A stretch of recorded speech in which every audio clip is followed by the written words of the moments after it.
What happened in Lagos yesterday will destroy the American empire faster than any nuclear weapon ever could. I've studied great power transitions for 50 years, witnessed the collapse of the Soviet Union, analyzed every major shift in global dominance since the Congress of Vienna. But what I observed from my office at the University of Chicago yesterday morning stopped me mid-sentence during a lecture on hegemonic stability theory. My phone buzzed with a breaking news alert that made every theoretical framework I've spent decades building suddenly, terrifyingly real. Trump just threatened military action against Nigeria, not for harboring terrorists, not for invading neighbors, but for accepting payment for oil in currencies other than the dollar. Let me be clear about what this means.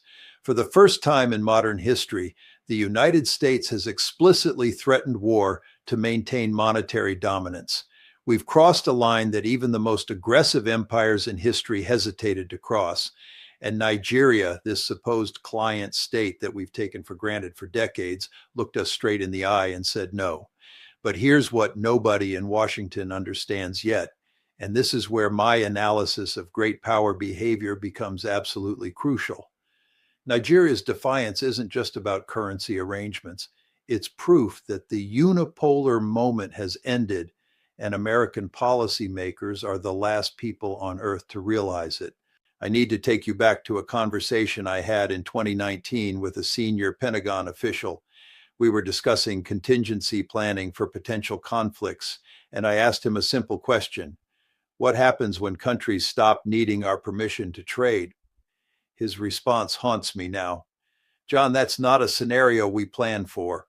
That's not a scenario that can happen. Well, it just happened. And the reaction from Washington proves we never had a plan for this moment. Here's what you need to understand about Nigeria's decision, because the mainstream media is completely missing the strategic implications.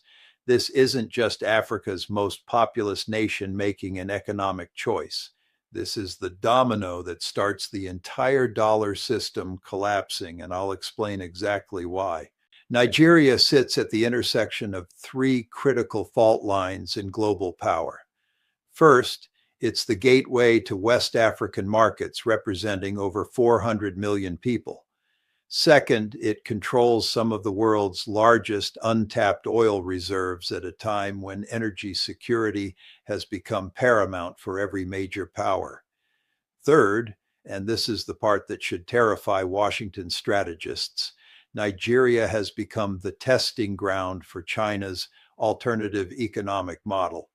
But there's something else, something I discovered through my contacts in intelligence circles that hasn't been reported anywhere. Nigeria's currency decision wasn't spontaneous. It was coordinated with a network of countries that have been quietly building financial infrastructure designed specifically to bypass American oversight for the past 3 years. The phone call that changed everything happened at 2:17 a.m. Washington time last Tuesday. Nigeria's finance minister was on a secure line with counterparts in Brazil, India, and South Africa, finalizing the technical details of what they're calling the Southern Corridor payment system. By the time Trump woke up and started threatening war, the infrastructure to trade without dollars was already operational. I've seen the classified briefings. American intelligence knew this was coming and did nothing to prevent it. Why? Because our entire foreign policy establishment operates on the assumption that economic coercion will always work if we apply enough pressure. They never considered that their targets might simply build alternative systems. This is where understanding great power behavior becomes essential, because what Nigeria did follows a pattern I've observed throughout history. When rising powers challenge established hegemons, the challenge doesn't come through direct military confrontation. It comes through what I call competitive institution building. The rising power offers alternatives to the hegemon systems, forcing smaller states to choose between old dominance and new opportunity.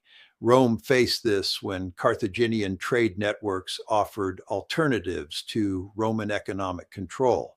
Britain encountered it when German industrial cartels challenged British financial dominance. The Soviet Union attempted it with the Comecon system as an alternative to Western capitalism. Nigeria's currency decision represents the first successful challenge to dollar dominance in the post-Cold War era.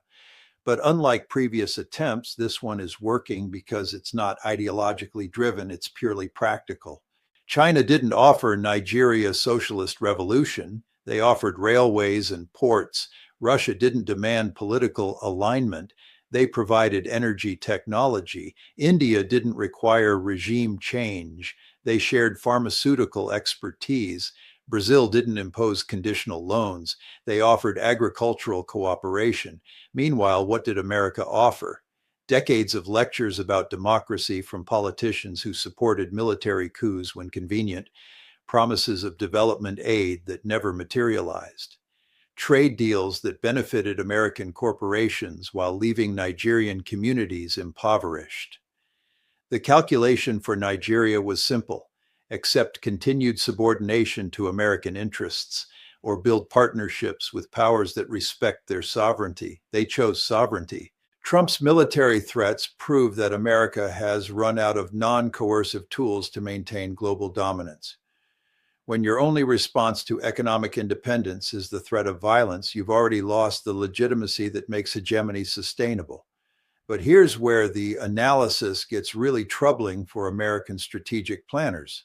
Nigeria's successful resistance will inspire similar decisions across the global South. Every threat we make validates their argument that dependence on America carries unacceptable risks.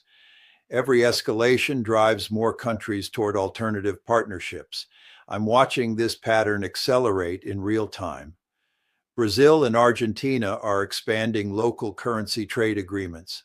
Saudi Arabia has begun accepting yuan for oil payments. India and Russia are settling energy transactions without dollars.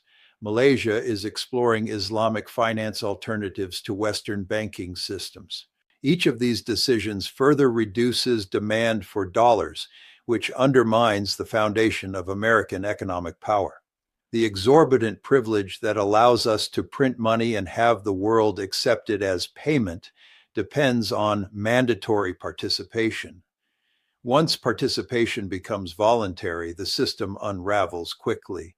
The domestic reaction in Nigeria reveals another dimension of this crisis that American policymakers consistently underestimate.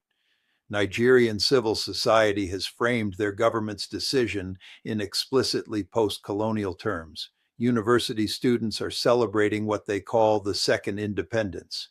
Religious leaders are describing it as divine justice for centuries of exploitation. Even Nigerian Americans are expressing pride in their homeland's courage.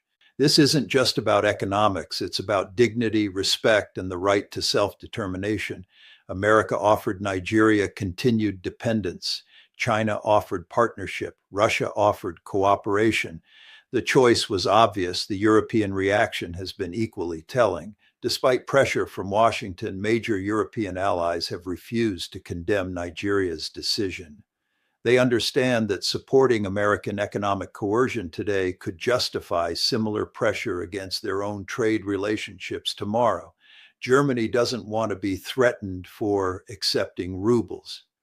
France doesn't want military pressure over yuan trade.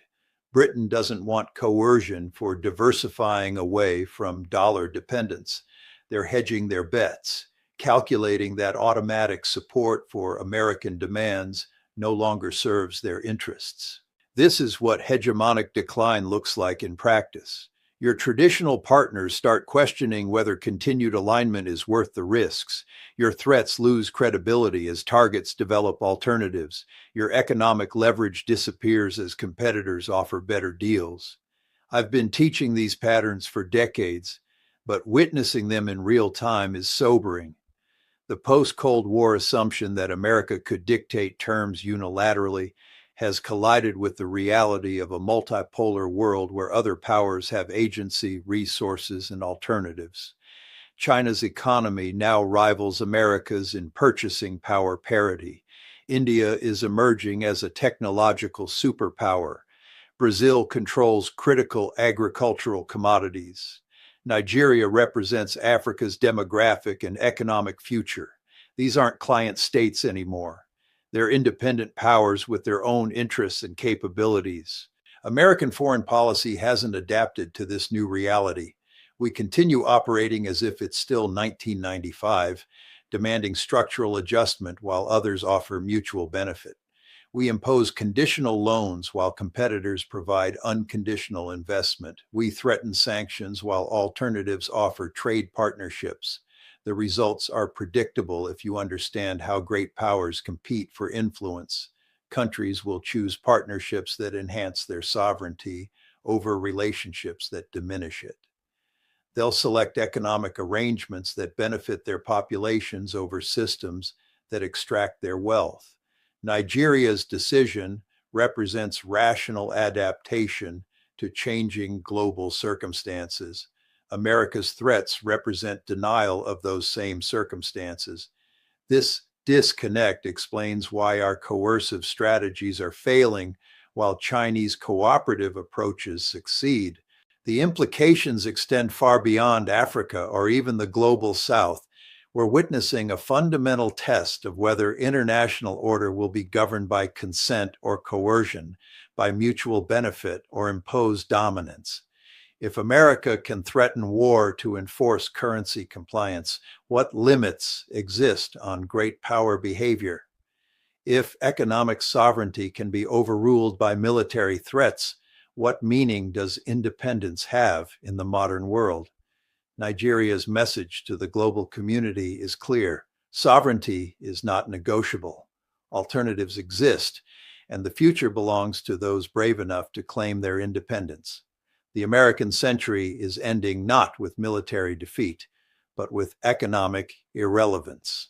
The dollar's monopoly is finished. Our hegemonic moment is over. The world is becoming more complex, more contested, and more democratic in the sense that more nations now have meaningful choices about their futures. Trump's threats were meant to preserve American dominance. Instead, they've accelerated its decline by revealing our desperation and ultimate powerlessness. Sometimes the harder an empire squeezes, the faster its subjects slip away. Reality has a way of imposing itself regardless of political preferences. The future will be multipolar whether Washington accepts it or not.